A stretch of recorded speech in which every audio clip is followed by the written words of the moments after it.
Salut, c'est Alexis. Vous allez écouter l'épisode numéro 26 du podcast de Contournement. C'est toujours dédié aux technologies no-code. On continue à recevoir des gens passionnants, épisode après épisode. Alors si vous ne connaissez pas encore, sachez juste qu'on propose des formations à tous ces outils.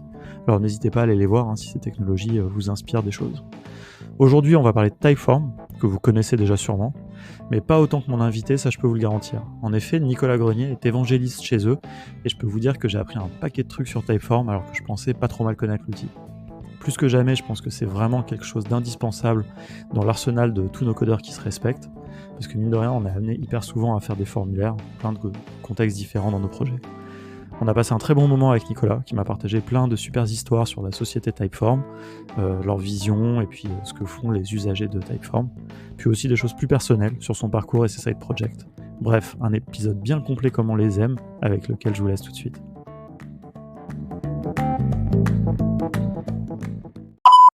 Bonjour Nicolas, merci d'avoir répondu présent à l'appel du podcast de Contournement. Alors on a eu l'occasion de se rencontrer l'année dernière à la NoCodeConf, il y a presque exactement un an à San Francisco. Malheureusement d'ailleurs je crois qu'il n'y en aura pas une nouvelle édition cette année avec les circonstances actuelles.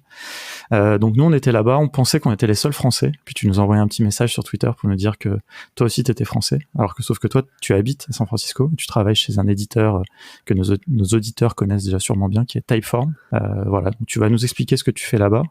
Évidemment on va parler de no-code, puisque Typeform occupe une place très importante dans cet écosystème. Donc voilà, tu vas nous raconter un petit peu ce que c'est, ce que tu y fais, et puis on parler no-code à travers tout ça. Donc avant de rentrer dans le vif du sujet, est-ce que tu peux te présenter ? Ouais, carrément. Salut tout le monde. Moi, c'est Nicolas. Et effectivement, on s'est rencontrés à la NoCodeConf organisée par Webflow il y a de ça un an. Et je te dirais que c'est un peu compliqué d'être les seuls Français à San Francisco parce qu'il y a une énorme communauté de Français qui habitent ici, de gens qui sont venus s'expatrier pour créer des boîtes ou participer à d'autres aventures. Et donc c'est mon cas. Ça fait plusieurs années que je suis à San Francisco et maintenant depuis 3 ans chez Typeform où je suis développeur advocate. Et donc ça, on a ouvert notre bureau à San Francisco il y a 3 ans. On est à la base une boîte de Barcelone. Et l'objectif de notre bureau ici, c'était tout ce qui était autour des partenariats et des intégrations, histoire de être le plus proche des boîtes de la Silicon Valley, des autres boîtes SaaS, et d'avoir accès à tout cet écosystème. Typeform, c'est espagnol à la base ? Vous étiez basé à Barcelone ? Enfin, j'avoue que moi, dans ma tête, c'était une boîte de la Silicon Valley. Eh ben ouais. Alors je sais pas comment on a réussi ce tour de passe-passe, ce tour de main, mais ouais, tout le monde pense qu'on est basé à San Francisco et qu'on est originaire de San Francisco. Et en fait, non, notre originalité, c'est de dire qu'on est de Barcelone, se réclamer de cette identité de Barcelone, mais jouer aussi le côté global et le côté on fait comme les grands de la Silicon Valley tout en restant en Europe. Ok, bon bah voilà, j'ai déjà appris quelque chose. Comme quoi, je prépare pas si bien que ça, mais ces épisodes, ça va commencer à se voir. Est-ce que, juste pour savoir rapidement un petit peu ton parcours avant, et savoir notamment, est-ce que tu as un background tech toi-même, puisque tu es développeur advocate, comme tu dis, voilà, tu t'occupes des relations de l'éditeur avec les développeurs, notamment. Enfin, tu vas nous expliquer ça un peu mieux. Mais justement, j'aimerais bien savoir qu'est-ce qui t'a amené à ça. Enfin. Ouais, alors moi, du coup, c'est un parcours assez classique en termes d'études. Hein. J'ai fait une école d'ingénieur en France, à Belfort, pour ceux qui seraient intéressés de découvrir ce territoire. Et en fait, lors de mes premières expériences dans la Silicon Valley où j'étais venu en stage, j'ai découvert qu'en fait ma vraie passion c'était d'abord la technologie, mais surtout c'était tout ce qu'il y avait autour de la technologie. Donc c'était les hackathons, les communautés, les meet-up, toute la partie un peu sociale de ce truc-là. Et donc de devenir un peu je me suis rendu compte que j'étais un geek social. Et en fait, le job de développeur advocate, c'est exactement ça, c'est d'essayer de fédérer une communauté autour d'un produit, d'une idée, d'une technologie, et d'aider le mieux que possible les utilisateurs de cette technologie à rêver et à exaucer leurs rêves les plus fous. Et donc moi, mon rôle chez Typeform, c'est exactement ça, c'est écouter les idées de cette communauté, voir qu'est-ce que ça peut influencer sur notre produit, et être à l'écoute des développeurs pour que notre produit aille dans cette direction et réalise leurs rêves, quoi. Alors c'est intéressant parce que quand tu dis développeur, est-ce que je pense que oui, ça englobe aussi les no-codeurs. Ouais, exactement. Et c'est pour ça que pour l'instant, j'ai l'impression dans la boîte d'être dans celui qui s'occupe de cette communauté de no-codeurs, parce qu'au final, c'est les mêmes personnes. C'est les bidouilleurs, les makers, c'est ceux qui vont aller pousser les produits, la technologie un peu plus loin. Alors parfois en mettant les mains dans du code, parfois juste en étant à la frontière de ça. Mais le cas d'usage va être le même. Et les expérimentations vont aller dans le même sens, c'est-à-dire aller au-delà de ce qu'on offre de base, quoi. Ouais, c'est intéressant, c'est vraiment cet angle qui va nous intéresser. Je pense c'est pas juste apprendre aux gens, enfin je pense que c'est même pas ça ton job du coup, d'apprendre aux gens à utiliser Typeform. C'est comment aller plus loin, comment utiliser les API, comment utiliser les intégrations, toutes ces choses-là, et vraiment construire des choses autour de Typeform, quoi, finalement, si je comprends bien. Ouais, c'est exactement ça, et de se dire que et je pense que elle est là la mentalité no code et la mentalité de hacker, c'est là que ça se retrouve, c'est que on n'est pas limité par le produit qui est offert par la boîte, par Typeform ou par une autre, mais on va aller chercher à aller plus loin, à connecter les choses entre elles, et de là débloquer de nouveaux usages, et de là innover, et de là ne pas réinventer la roue non plus, quoi. Pouvoir se baser sur ces différentes briques et construire des projets autour de ça. Ça, c'est vraiment une notion fondamentale, je pense, cette idée de ne pas réinventer la roue et de connecter des outils entre eux, de prendre les meilleurs outils au bon moment, enfin, pour son projet, pour la bonne brique de son projet. Je pense que c'est quelque chose d'assez fondamental, et Typeform a une bonne place là-dedans. Alors justement, parce que ça fait déjà 5 minutes qu'on parle, est-ce que tu peux quand même, s'il y avait des gens, je pense qu'il y en a très peu, mais s'il y avait des gens qui ne connaissaient pas Typeform, est-ce que tu peux expliquer ce que c'est? Ouais, il y a pas de souci à pas connaître Typeform. Ça doit faire 6 ou 7 ans que la boîte existe. Et ce qu'on fait à la base, au tout départ, l'idée, c'est de rendre la collecte d'informations un peu plus conversationnelle et un peu plus personnelle. Donc, c'est l'idée qu'on va transformer un formulaire où généralement on vous dit nom, prénom, adresse, taille, un truc en plus en mode hey, salut, comment tu t'appelles? Ok, génial Nico, quel est ton travail? Ah, super Nico, on voulait savoir qu'est-ce que tu penses de notre produit. Et du coup, rentrer dans une conversation plus intime, plus personnelle entre la compagnie avec laquelle vous interagissez sur un formulaire, ou l'association, ou le truc de quartier, ou même pour répondre à un mariage, mais que ça soit plus personnel, plus spécifique à vos besoins, et un peu plus joli aussi. Ouais, je pense que ça, c'est un des trucs qui marque tout de suite quand on découvre Typeform, c'est le design, quoi. C'est-à-dire qu'il y a un vrai truc, un vrai parti pris aussi. Il me semble que c'est toujours une question une question qui s'affiche à la fois. Ça, je sais pas si c'est paramétrable d'ailleurs. Non, c'est pas paramétrable, c'est quelque chose qu'on nous demande souvent, et parfois quand on fait un produit, il faut prendre des décisions et s'y tenir, et notre mojo là-dessus, c'est que on va pas permettre aux gens de faire plus d'une question à la fois, parce que justement on croit dans cette interaction d'une question à la fois, parce qu'on se dit que quand tu fais ça, la personne est centrée sur cette question, il va y mettre toute son énergie à répondre à cette question, et elle se projette pas dans ce qui se passe après, donc elle a toute notre attention là-dessus. On n'a pas vocation à faire changement, ça. Non, c'est intéressant ce parti pris. Ça se voit que vous avez aussi étudié la question. Alors je sais pas, peut-être si vous avez des stats sur les taux de conversion, je sais pas comment on dit, de remplissage des formulaires, mais c'est vrai que nous, ce qu'on a vu, lu, observé un petit peu sur ce sujet, c'est beaucoup plus efficace de faire ça que des formulaires à rallonge avec 30 questions où on les voit toutes à la suite. Enfin, le Google Form classique, on va dire. Mais je sais pas si est-ce que vous avez, d'où vient ce choix aussi? Alors, historiquement, je pourrais pas dire d'où ça vient. Je pense que maintenant, c'est un acquis après 6-7 ans.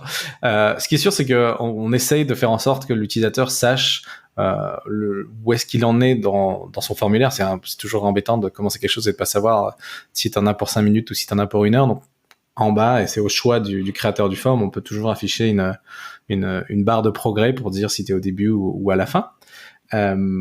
Mais la question à la fois, une question à la fois, et ce type d'interaction, pour sûr, on a fait des analyses en comparant différents autres outils, et le taux de conversion est beaucoup plus important que sur un formulaire classique. Donc ça valide l'idée que c'est des interactions intéressantes pour les utilisateurs. Alors, donc ça, c'est vraiment la partie formulaire, c'est ce que voient les gens qui reçoivent le formulaire, on va dire. Comment ça se passe pour créer un formulaire? Est-ce que tu peux... Alors, c'est très visuel, donc c'est toujours un peu dur dans un podcast d'arriver à transmettre ça. De toute façon, moi, j'invite les gens vraiment à essayer, ça c'est le meilleur point. Mais si tu veux un petit peu, on va dire, donner envie aux gens, ou je sais pas, les guider un petit peu dans les choix que vous avez fait sur la conception de la partie création. On peut dire que c'est le moment méditation, il va falloir fermer les yeux, imaginer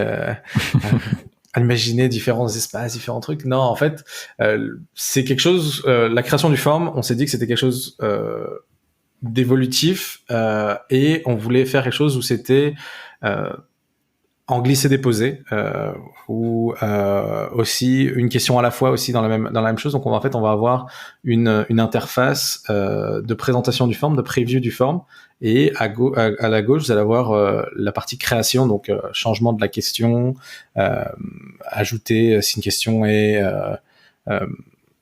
et j'ai les mots qui viennent en anglais, required si elle est obligatoire, requise exactement, ou pouvoir définir une description de la question, ajouter une image. Donc on a quelque chose en trois phases. On a les questions d'un côté, la visualisation du formulaire de l'autre, et les settings liés à chacune des questions.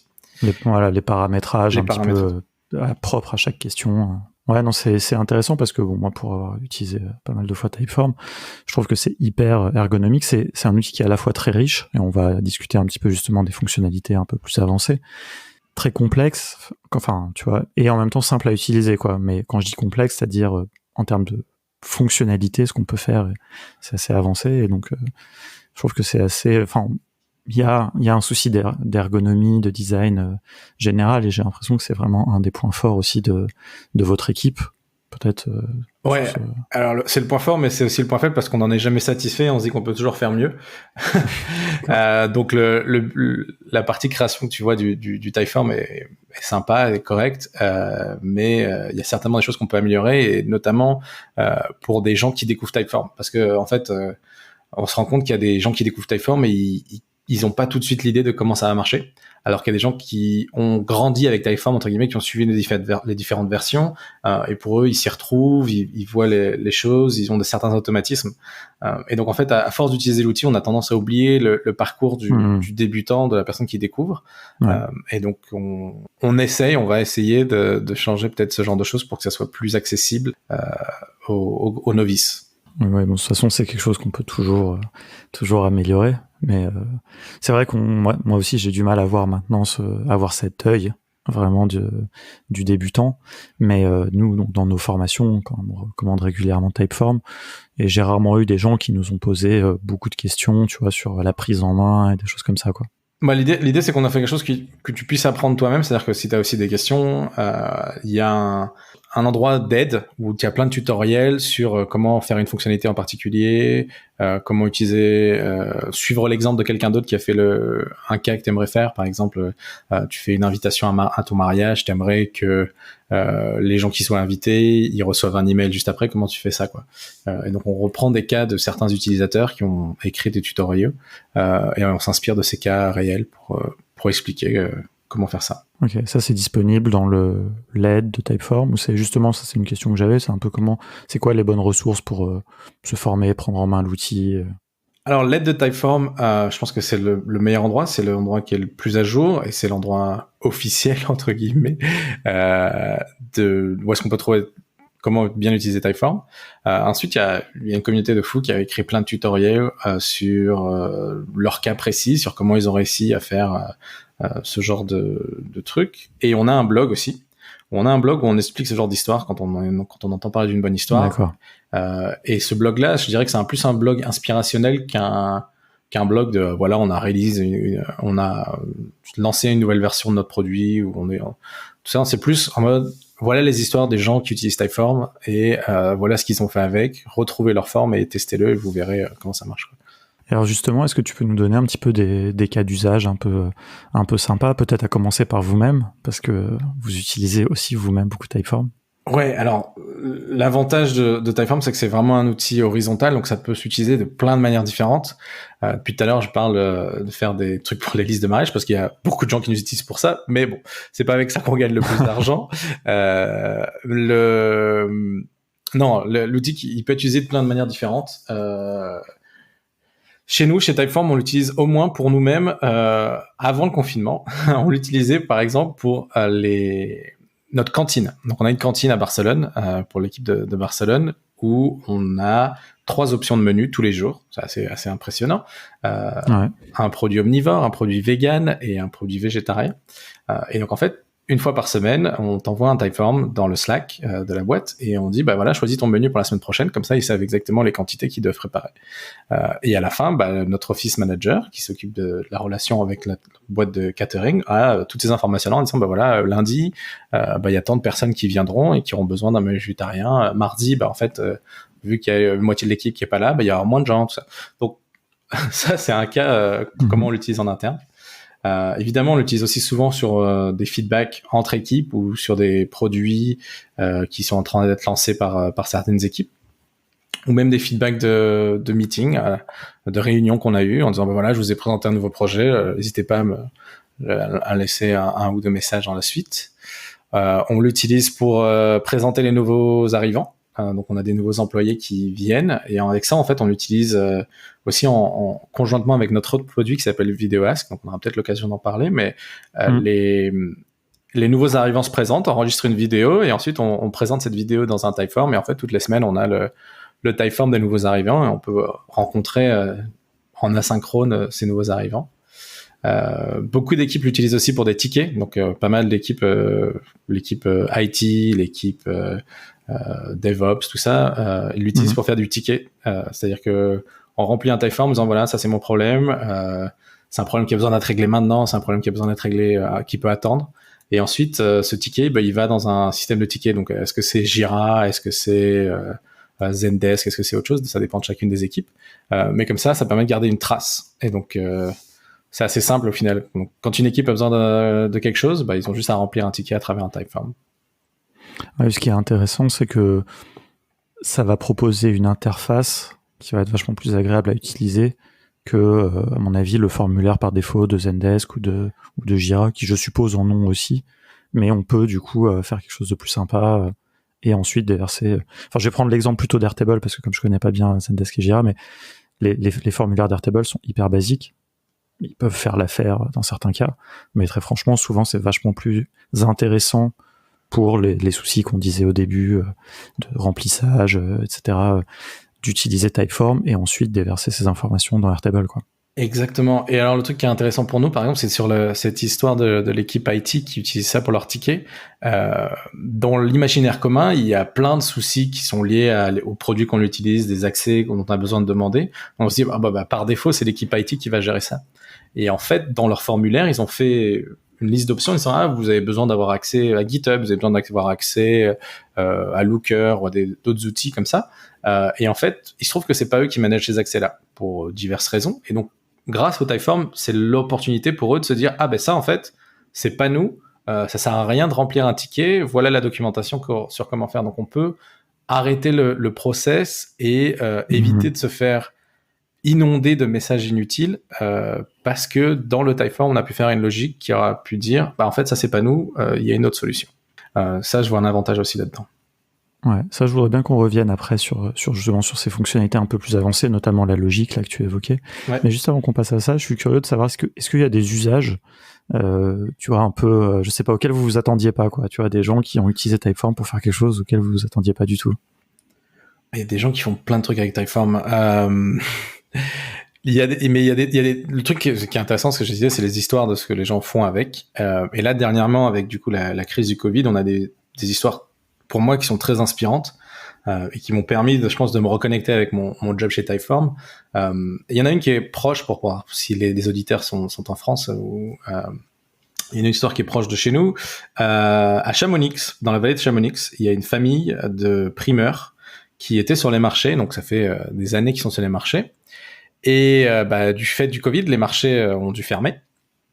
Sauf que c'est leur seul job et c'est la seule chose qu'ils savent faire. Et s'ils peuvent pas faire les marchés, ils ont pas d'autres moyens de revenus. Et en fait, comment ça s'est passé? Leur fils, qui est basé au Canada, est gros hacker dans une boîte dont j'ai oublié le nom. Et en fait, il leur a dit, vous savez quoi? On va faire un Typeform. et on va demander dans la vallée s'il y a des gens qui sont intéressés pour faire un panier de légumes, par exemple, pour la semaine prochaine. Et donc, ce qu'ils ont fait ça. Ils ont fait un Typeform en disant, bah voilà, on est la famille Schmal, on vend les fruits et les légumes, vous nous connaissez, vous venez à nos marchés. Maintenant qu'on peut plus aller sur les marchés, on va aller chez vous, on veut vous donner des paniers de légumes. Donc inscrivez-vous, donnez-nous votre adresse et on viendra vous livrer. Et ils ont fait ça, ils ont distribué ça sur des groupes Facebook locaux. Et la première semaine, ils ont eu des centaines de demandes pour faire ça. Et pour aller faire livrer des paniers de légumes. Et alors, le truc qui était intéressant, bah, c'est que c'est un changement total dans cette mentalité pour cette famille-là, parce que en fait, c'est le truc que moi je réalisais pas, mais quand on travaille sur les marchés, c'est essentiellement du cash. Donc, cette famille-là, ils ont touché chaque centime qu'ils ont gagné, ils l'ont touché à un moment physiquement, quoi. Et là, c'était la première fois qu'ils pouvaient facturer quelque chose, qu'ils pouvaient avoir de l'argent sur leur compte à travers notre intégration avec Stripe, mais ils n'ont pas touché cet argent-là. C'était virtuel. Et donc, c'était aussi super impressionnant pour eux. De se dire que, bah, voilà, il y a déjà des gens qui ont passé des commandes, l'argent est déjà sur leur compte, ils peuvent déjà aller parler aux grossistes et aller faire leurs courses pour livrer tous ces gens-là.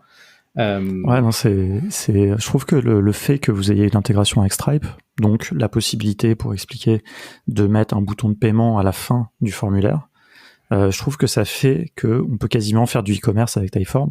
Bon, j'exagère un petit peu, mais on peut prototyper en tout cas du e-commerce, ou alors faire des choses très directes comme l'exemple que tu viens de nous donner. Et ça, je trouve que c'est quelque chose c'est une fonctionnalité, je trouve, qui est très importante, qui est assez décisive dans une démarche très lean startup, etc., parce qu'on peut vraiment valider des idées en faisant ces paiements, par exemple. Ouais. Enfin, il y a plein d'usages différents. Nous, c'est vrai qu'on est très porté sur l'amorçage de projets. Et d'ailleurs, j'ai un petit exemple, je te laisserai commenter ça, mais dans notre première promotion de formation Side Project, on avait une personne, Nathalie, qui utilisait Typeform pour faire des diagnostics de cheveux afro. Donc c'est hyper spécifique. Mais donc l'idée, c'était vraiment que les gens remplissaient un formulaire. Mais en fait, le formulaire, il y a des fonctionnalités qui est super, c'est qu'on peut mettre des images pour répondre aux questions, par exemple. Et donc, en fait, elle se servait de ça, elle montrait des exemples de cheveux, parce qu'en fait, les cheveux afro, il y a plein de types différents. C'est une problématique très spécifique, mais très réelle aussi. Donc, elle voulait adresser ce problème et fournir des solutions. Mais la partie diagnostic, vraiment, se passait dans Typeform jusque à un paiement à la fin pour demander des conseils. Enfin, après, c'était un programme. Bon, la suite, après, se passait dans autre chose, dans une séquence d'emails, mais avec des conseils personnalisés, adaptés par les réponses fournies au formulaire, quoi. Ouais, et tu fais bien de mentionner cet exemple parce qu'en fait, ça, c'est vraiment un boom qu'on voit dans nos usages. C'est sur ces formulaires de qualification, personnalisation de parcours client. C'est l'exemple des cheveux afro est vraiment très très bien parce que tout le monde n'a pas les mêmes cheveux. On a une autre boîte qui fait ça aussi sur les cheveux qui s'appelle Olaplex. Alors ça va être connu des gens qui ont besoin de faire des soins aux cheveux, mais tu as pas besoin c'est pas un soin générique, donc ils essayent de faire une expérience différente pour tout le monde et ils te posent toutes ces questions là et à la fin ils te disent on te recommande ce produit, achète-les.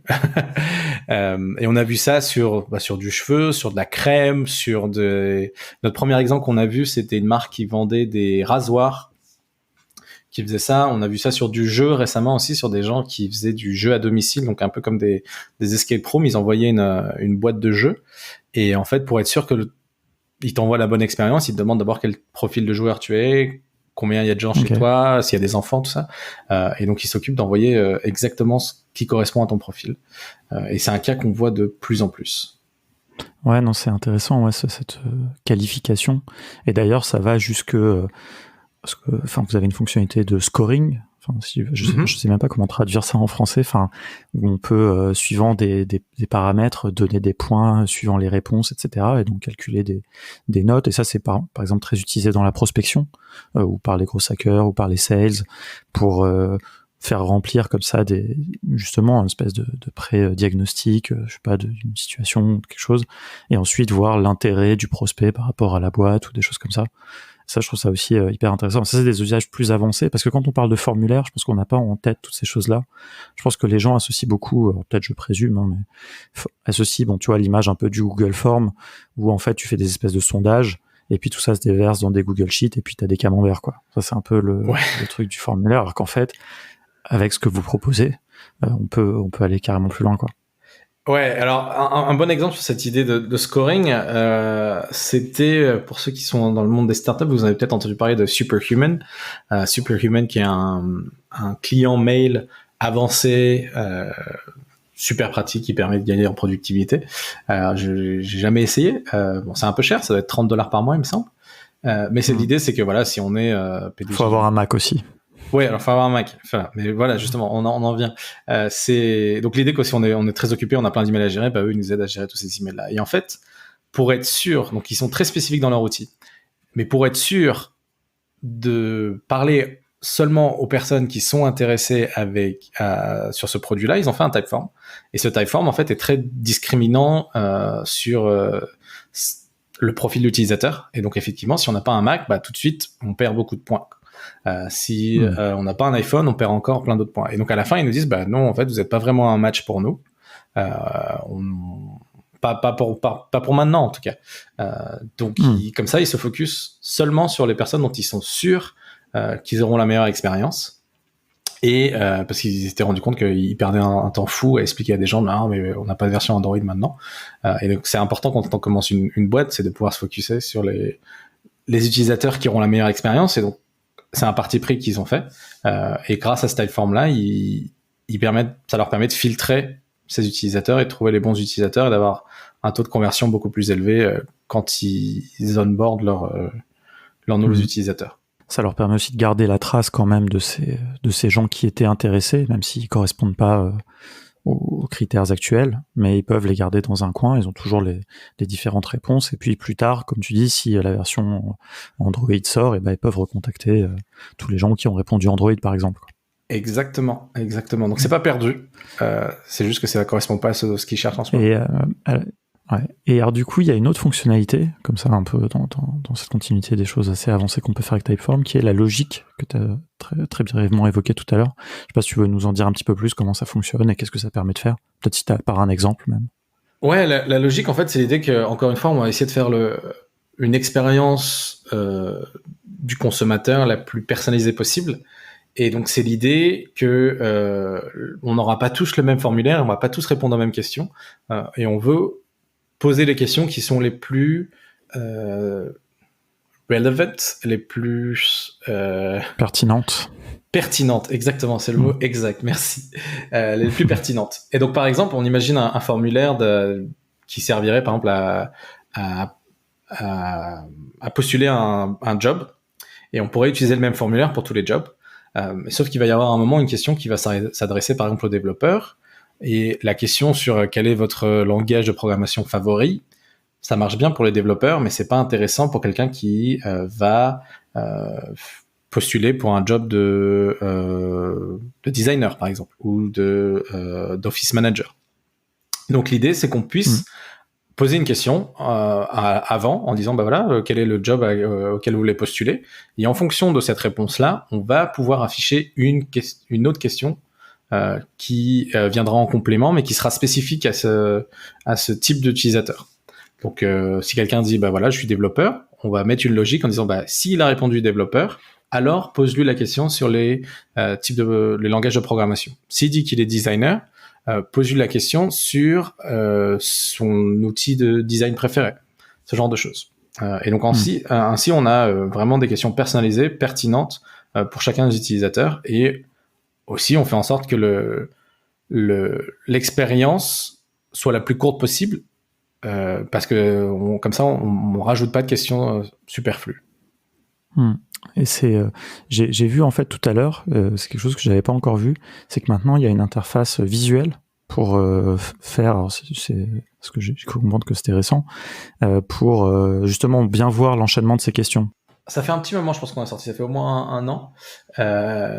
Mais ouais, l'idée en fait, c'est qu'on va te montrer ça sous forme d'une espèce d'arbre, parce que c'est compliqué d'imaginer la logique d'un formulaire, et spécialement quand un formulaire devient de plus en plus long et qu'il y a plein d'imbrications. Et donc l'idée, c'est qu'à travers un schéma graphique, on va pouvoir te montrer les différentes branches et comment les questions sont reliées entre elles. Voilà, ça aide un peu à visualiser.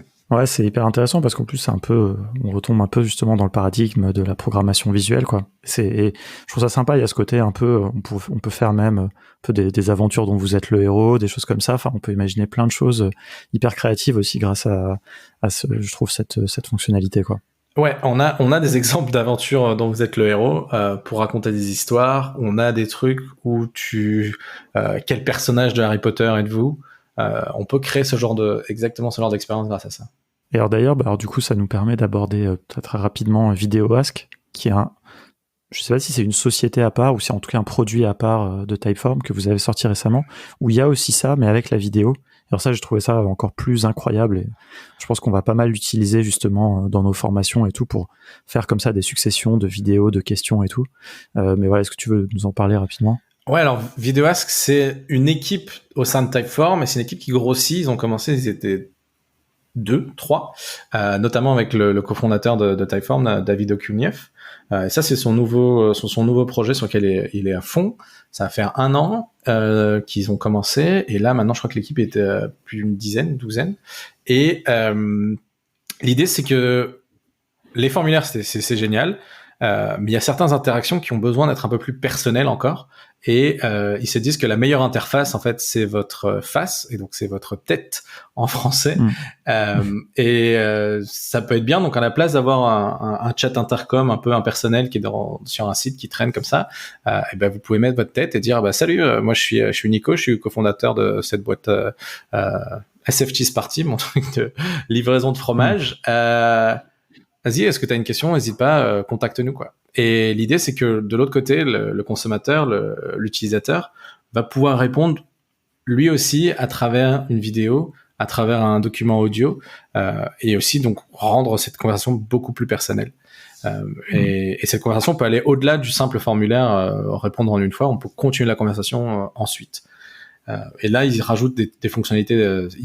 Vu qu'ils sont petits, ils peuvent rajouter des fonctionnalités toutes les semaines. C'est assez dingue. Mais ils rajoutent des fonctionnalités d'équipe. Donc maintenant, on peut partager une inbox. Donc toutes les réponses à ces formulaires vont arriver ensemble et quelqu'un dans l'équipe différent va pouvoir répondre. Donc si c'est une question sales, une question du produit, on envoie quelqu'un différent répondre. Et on peut mettre de la logique. Il y a la possibilité de booker un calendrier avec Calendly. La possibilité de répondre à un score NPS. Donc ils augmentent les possibles et tout ça toujours avec l'idée qu'on interagit par vidéo et on montre qui sont les personnes derrière le produit. Ouais, non, c'est assez incroyable. J'étais assez bluffé et là je suis en train justement d'étudier les usages qu'on va en avoir pour Contournement. Donc voilà, les gens auront l'occasion de voir VideoAsk quand ils viendront sur le site de Contournement bientôt. Génial. Alors, pour en revenir à Typeform, est-ce que tu peux nous parler un peu de... Alors, attends, parce que oui, il y avait une chose que je trouvais aussi intéressante dans les fonctionnalités, qui était, tu l'as pas vraiment mentionné, c'est que on peut reprendre des réponses des questions précédentes dans l'intitulé d'une question suivante. Enfin, tu l'as évoqué un petit peu ça et ça, c'est quelque chose qui existe depuis le début, j'imagine. Je trouve que c'est assez intéressant. Est-ce qu'il y a d'autres petites fonctionnalités comme ça? Parce que ça fait vraiment de la personnalisation. Enfin, ça se voit que justement, tu le soulignes régulièrement, ce côté de vraiment faire des expériences personnalisées. Enfin, que c'est ça qui va faire que les gens vont remplir le formulaire en réalité, quoi. Ouais, et c'est important, par exemple, quand on va envoyer un formulaire à des gens qu'on connaît déjà. Est-ce qu'on a besoin de leur demander comment ils s'appellent? On le sait déjà comment ils s'appellent. Et donc, autant s'adresser à eux de manière directe en disant, Nicolas, quelle a été ton expérience quand tu as parlé au support? Ou Nicolas, on a des questions sur ton usage de notre produit, par exemple. Et donc, l'idée, c'est que à travers un formulaire, on peut faire 2 choses. On va d'abord parler de la façon de récupérer des réponses. On peut rappeler la réponse d'une question précédente. Et donc ça s'appelle Recall Information dans le produit Typeform. Et l'idée, c'est que ta première question, c'est comment tu t'appelles. Et encore une fois, plutôt que de dire prénom, on pose la question genre comment tu t'appelles, comment on devrait vous appeler, quel est votre petit nom. Donc on cherche un angle un peu plus sympa. Et une fois qu'on a posé cette question, dans le reste du formulaire, on peut s'adresser à toi de manière beaucoup plus personnelle. Et donc on va se dire, à la place de dire où est-ce que tu travailles, on peut maintenant dire la réponse à la première question, virgule, où est-ce que tu travailles, et que quand la personne va répondre au formulaire, ça deviendra Nicolas, où est-ce que tu travailles. Ça, c'est une fonctionnalité super intéressante pour faire des formulaires vraiment personnels et même au-delà, c'est-à-dire que quand quelqu'un va, par exemple, à la fin de son formulaire, on veut lui rappeler ce qu'il a rempli, on peut dire, ben voilà, question 1, vous avez dit ça, question 2, vous avez dit ça, est-ce que tout est correct? Vérifier que tout est correct, ok, parfait, bon, on envoie. Et si c'est pas correct, ben on repose les questions. Donc on peut faire ce genre de flow, d'organisation. Et l'autre partie qui peut être intéressante, donc c'est dans la partie où on connaît déjà des informations d'un utilisateur et on veut pas lui reposer des questions deux fois, c'est l'idée de rajouter du contexte. Et ça passe par une fonctionnalité qui s'appelle les hidden fields, donc les champs cachés. Et l'idée, c'est que quand on va distribuer son formulaire, on va pouvoir passer dans l'URL des paramètres. Donc ça va être le nom d'utilisateur, son ID, sa langue, tout plein d'autres trucs qui vont nous permettre de contextualiser ça. Et en fonction, on peut lui donner une expérience différente. Et donc on va se dire, par exemple, on va lui donner son nom, et là on peut réutiliser son nom, mais on peut se dire sa plateforme, par exemple, puisqu'il est sur Mac. Et donc au lieu de dire une question, quelle plateforme vous avez utilisée, on peut tout de suite dire, voilà, on sait qu'il est sur Mac. Maintenant, on peut lui demander quel système du Mac. Et donc, au lieu de faire une liste avec Windows et toutes les versions de Windows, Mac et toutes les versions de Mac, on pourra tout de suite ramener une question. Voilà les 5 ou 6 versions de Mac qui nous sont intéressantes. On peut faire ce genre de choses. Donc, encore une fois, l'idée de personnaliser. Et cette fonctionnalité, elle existe depuis longtemps? Ouais, je dirais assez longtemps. Okay. C'est assez longtemps, mais c'est quelque chose, tu vois, qui est, je pense, dans l'usage avancé de Typeform, parce que c'est peut-être un peu caché. C'est peut-être un peu caché, et je pense qu'il faut avoir un peu plus réfléchi à son parcours et aux informations qu'on connaît déjà et à la manière dont on pose les questions. Donc c'est pas forcément quelque chose qu'on fait tout de suite. Ok, non mais c'est super. Non mais parce que en fait cette fonctionnalité, à un moment j'en ai eu besoin. Alors j'ai pas creusé vraiment parce que finalement de toute façon ce formulaire je l'ai fait avec Airtable où il y a aussi cette petite fonctionnalité dans les URL de mettre des choses qui vont pré-remplir le formulaire. Mais du coup je m'étais posé la question si c'était disponible dans Typeform, comme il m'avait pas semblé l'avoir. Voilà, c'est pour ça que je te demande si c'est récent. Comme quoi on doit encore améliorer notre UI parce qu'il y a des choses qui sont cachées qu'on voit pas. Ouais, mais c'est aussi le problème, c'est que il y a justement tellement de possibilités. Tu vois, on a évoqué quand même là pas mal de choses, et il y a encore des choses sûrement qu'on n'a pas évoquées. Donc c'est aussi difficile de tout présenter, quoi. Comme tu dis, après c'est aussi un peu l'usage. Je pense que c'est là l'angle formation. En fait, plus les gens ont des usages avancés, plus ils vont découvrir. Et voilà. Après, bon, c'est bien aussi de savoir des choses. L'inverse peut marcher aussi, c'est-à-dire que si on sait que des fonctionnalités existent, on peut inventer des usages, quoi. Mais bon. Bon, c'est comme tout, hein. C'est la première fois qu'on regarde Notion, on dit c'est cool, c'est un wiki sympa, quoi. Et puis plus on l'utilise, plus on va se dire mais on peut faire ça, on peut rappeler les informations à d'autres endroits, on peut lier des pages ensemble. Je pense que c'est un point fort de ce genre d'outil-là, c'est qu'il y a différents niveaux de lecture, et plus on l'utilise, plus on devient un power user, et je pense que c'est l'expérience qui est intéressante, quoi. Exactement, et je pense que le challenge, c'est vraiment déjà le premier niveau de lecture, d'arriver à embarquer les gens, que ça soit suffisamment simple pour les gens les plus débutants, parce que les autres, de toute façon, ils vont trouver, mais tu vois, qu'il y a cette progression, en fait. Ça, c'est intéressant ce que tu dis. Et je pense que les outils les plus populaires, et Notion est un bon exemple de ça, quoi. Je pense que c'est pareil pour Airtable, pour Zapier, on arrive très vite à se mettre dedans, quoi. Ouais. Et puis après, nous, on fait des formations à ces outils aussi parce que il y a ces autres niveaux de lecture, et ceux-là, si tu te formes, tu gagnes du temps, ou sinon, si tu as cette logique, comme tu disais, un peu de hacker, tu vois, tout à l'heure, vraiment de creuser les choses, et tu vas trouver par toi-même, parce qu'il y a plein de tutos, de contenu, et puis parce que les outils, normalement, sont quand même suffisamment bien faits pour que tu trouves la solution. Mais c'est une vision intéressante. Alors, il y a une question que je m'interrogeais un petit peu pour finir sur Typeform, sur votre roadmap, et comment, je me doute de la réponse, mais comment vous interrogez vos utilisateurs pour prendre en compte leur feedback, comment, tu vois, vous incluez un peu les retours utilisateurs, et comment vous incluez ça dans la roadmap, et du coup, quelle est un peu votre roadmap là pour les mois à venir, ou je sais pas, jusqu'où vous voyez, ou l'année à venir même peut-être. Ouais, alors pas de grand mystère, on fait des Typeform, hein. Et si t'as été utilisateur Typeform, tu as dû recevoir ces derniers mois des enquêtes. On en fait régulièrement en spécifiant différents types d'utilisateurs et des utilisateurs qui nous utilisent beaucoup, des utilisateurs qui nous utilisent moins. Et l'idée, c'est de savoir en fait quel est leur usage aussi de Typeform et savoir quelle fonctionnalité on doit pousser pour quel type d'usage. Parce que, comme je te dis, c'est un produit très horizontal et les gens font plein de choses différentes avec.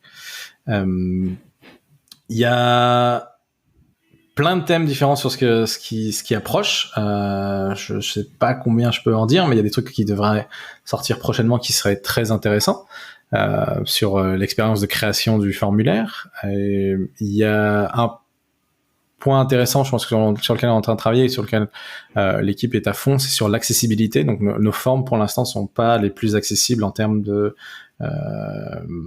accessibilité, tu parles pour les personnes en situation de handicap, par exemple. Exactement. Malvoyantes, pour la lecture, je sais plus comment on dit, la synthèse vocale, des choses comme ça, quoi. Exactement.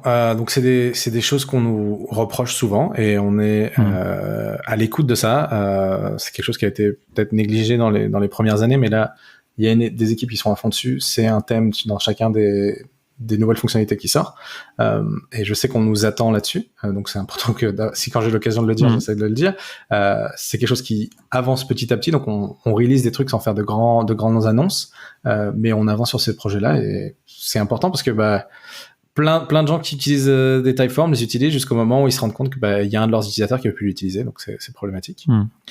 Ouais, non, c'est un sujet hyper important parce que malheureusement c'est souvent un petit peu recalé en bas des priorités parce que ça concerne peu de gens, mais voilà, c'est vrai que moi j'ai déjà été pas mal sensibilisé à ça en tant que développeur, où la manière dont tu vas coder les choses vont impacter la manière dont les gens vont pouvoir l'utiliser, plein de normes, etc. autour de l'accessibilité.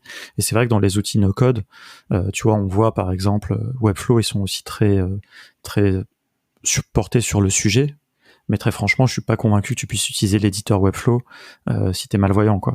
Alors bon, je veux dire, si t'es malvoyant, enfin, ou non-voyant, tu vas avoir d'autres problèmes pour la réalisation d'un site web, malheureusement.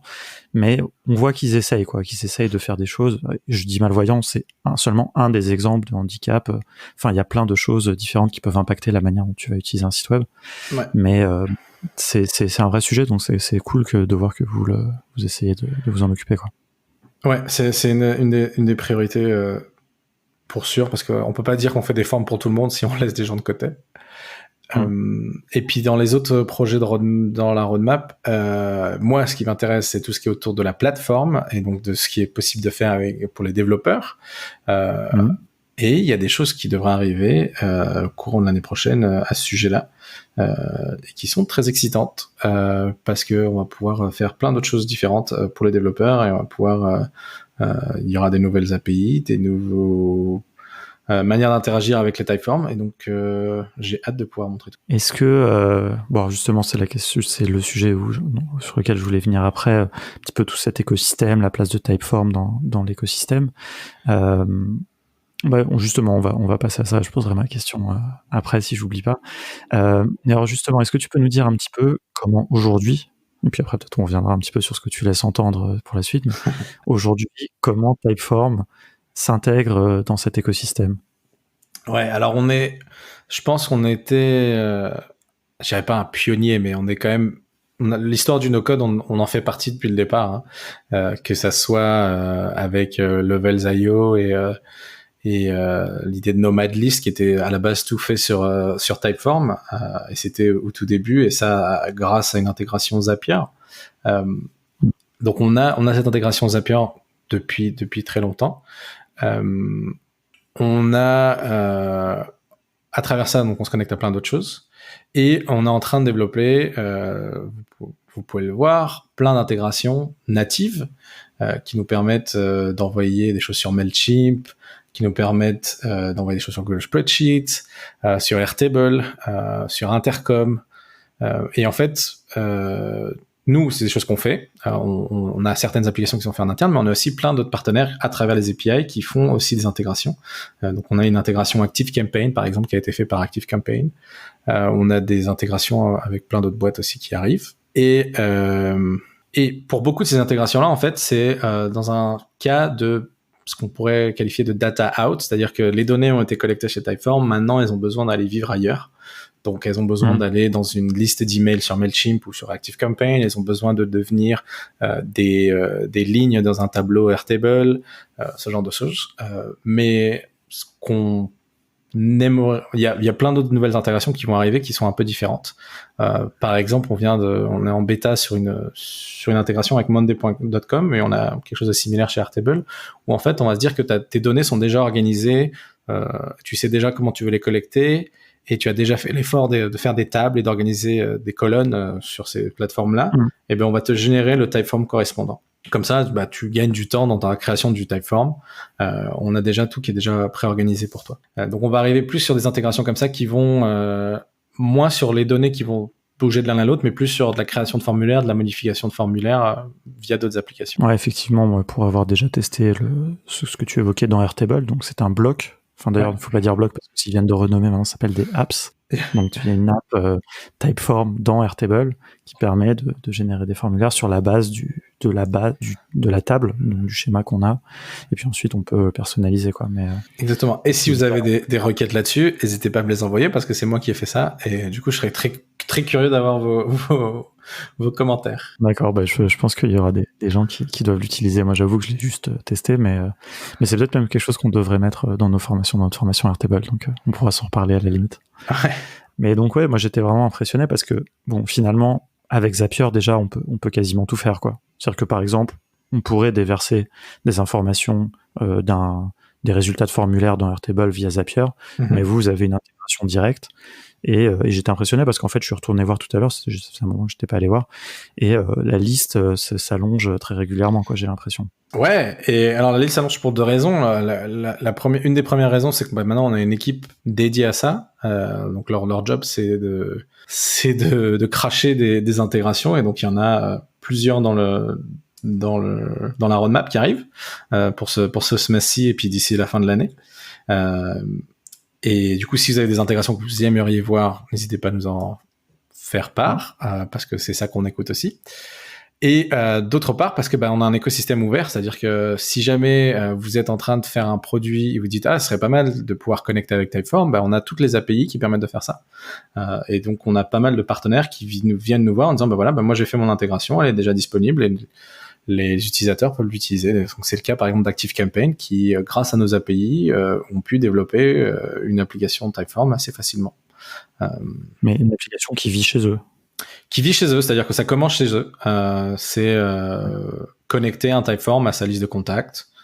On clique chez eux, ça fait une autorisation au host, donc ça dit voulez-vous donner accès à l'application ActiveCampaign à votre compte Typeform? Oui, parfait. Et donc après chez eux c'est ok, donc choisissez un de vos formes, choisis ton forme. Quelle est la question? Vous demandez l'email. Quelle est la question? Vous demandez le prénom. Quelle est la question? Vous demandez le nom de famille, par exemple. Et ça map avec quelque chose chez eux, chez ActiveCampaign. Et tout ça, c'est grâce à des API. Et donc, est-ce que ce que tu évoquais, c'est cette idée de plateforme? Est-ce que vous allez peut-être un peu vers ce que fait aussi Airtable, cet écosystème où on voit venir que potentiellement tout le monde pourra faire des applications, on va dire ça comme ça, des intégrations, et les mettre à disposition d'autres gens, quoi.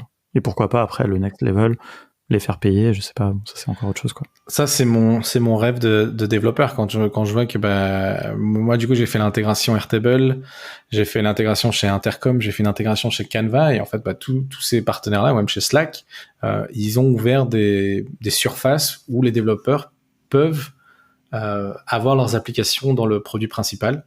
Je sais pas si c'est vers là où on va, mais c'est, à mon avis, si les SaaS si un SaaS aujourd'hui veut exister, il faut qu'il puisse proposer ce genre de surface aussi. Et on voit ça, c'est la tendance qu'on voit dans plein d'autres applications, donc ça paraît une suite logique. Bon, l'avenir nous le dira alors. Ouais, stay tuned. Exactement. Non, mais c'est ça qui est passionnant dans cet écosystème. Moi, je me lasse pas de faire des podcasts et de suivre tout ça parce que ça évolue très vite et c'est passionnant. On est au début encore de tout ça. Même voilà, Typeform qui existe déjà depuis 6-7 ans, comme tu le disais, a encore vous avez devant vous plein de possibilités, d'options, de choses qui vont être hyper intéressantes, quoi. Alors, on arrive un peu sur la fin. J'ai quelques questions un petit peu plus générales, on va dire. Justement pour toi, un petit peu de ton point de vue, quelle est un petit peu ta vision du no-code, tu vois, on va dire, et un petit peu son avenir, justement, un petit peu plus prospectif. Tu as évoqué un peu Typeform, mais peut-être pour le reste aussi.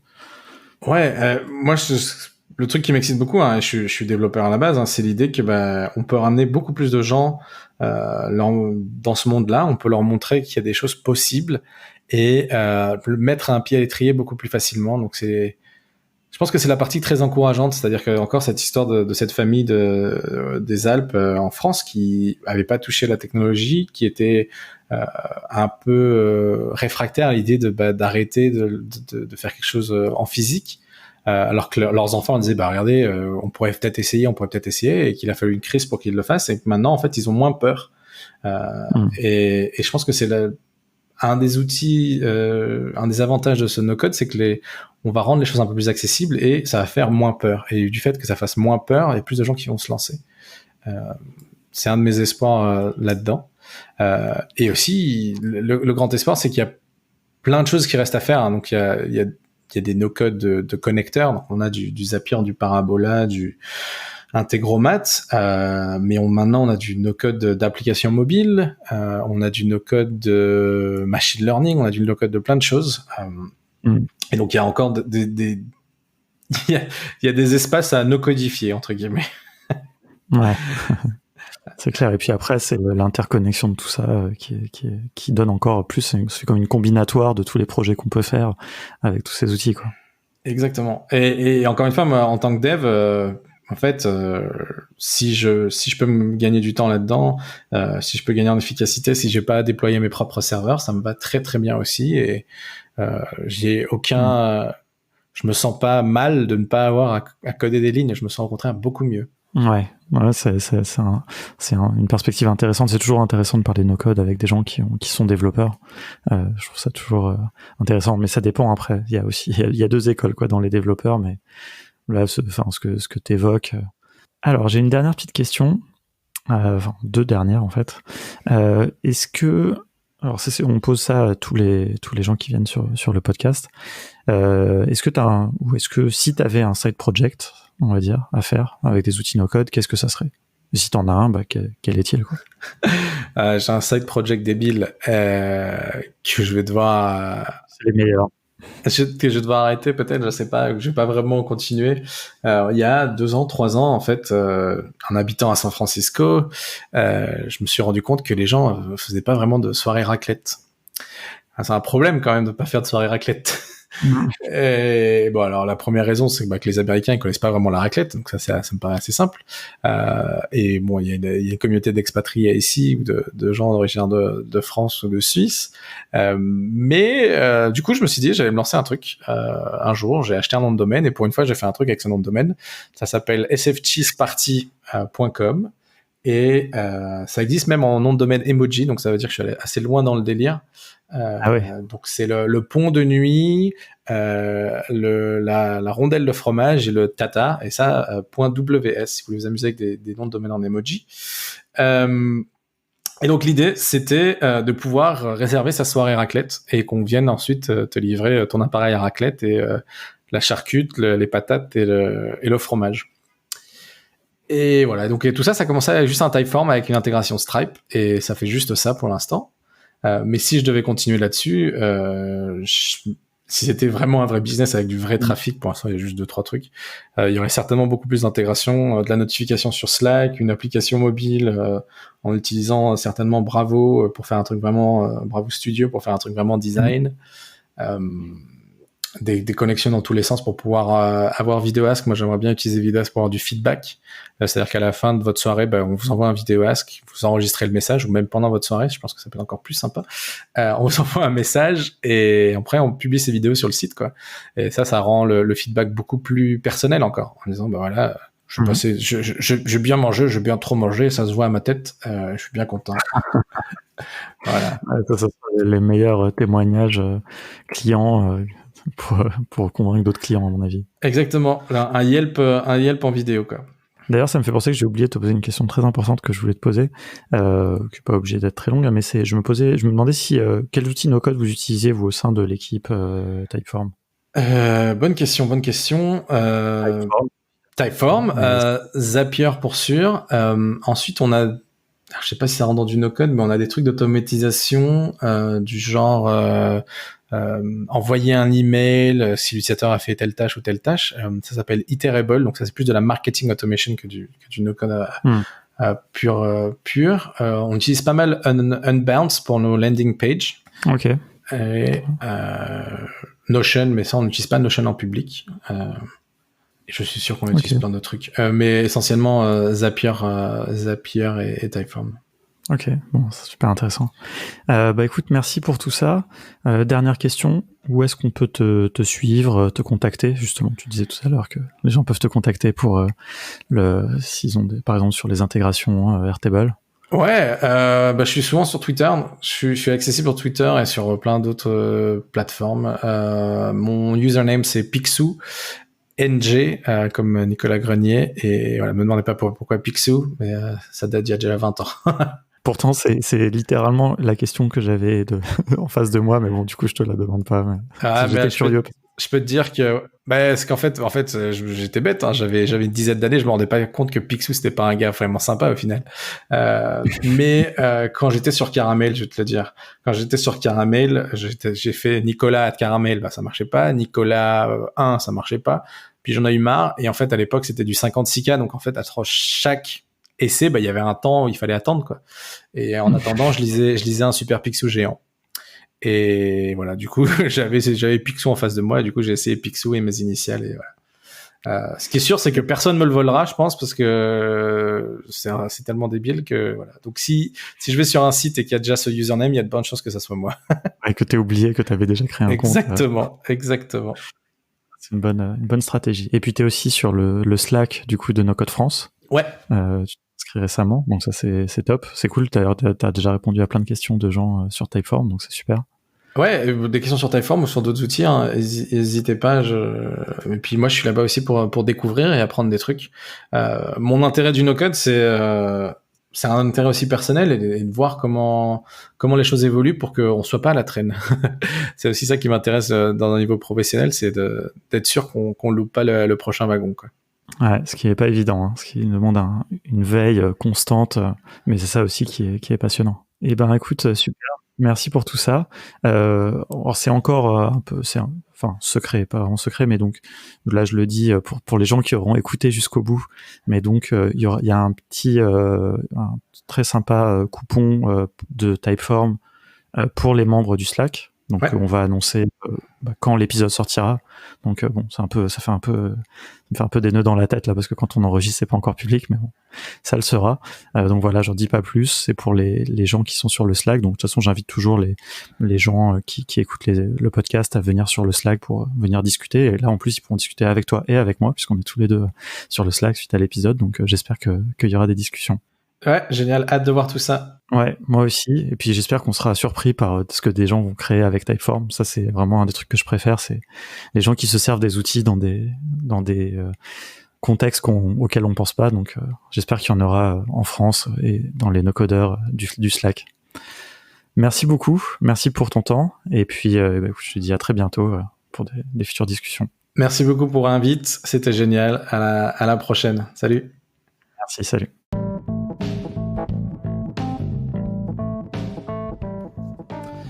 Ah ouais, vous avez écouté jusqu'au bout. Merci beaucoup, ça fait plaisir. J'espère que ça vous a plu surtout. Alors si ça vous a intéressé, ce que je peux vous proposer, c'est de rejoindre le Slack de No Code France et le channel podcast Contournement pour qu'on continue cette discussion. Vous me disiez ce que vous avez pensé de l'épisode, et puis si vous avez des questions, pourquoi pas. Voilà, on peut continuer à discuter de tout ça.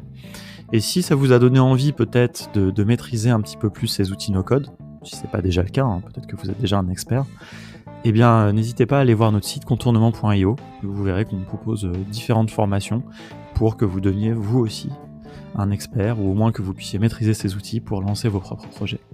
Voilà, je vous dis à très bientôt.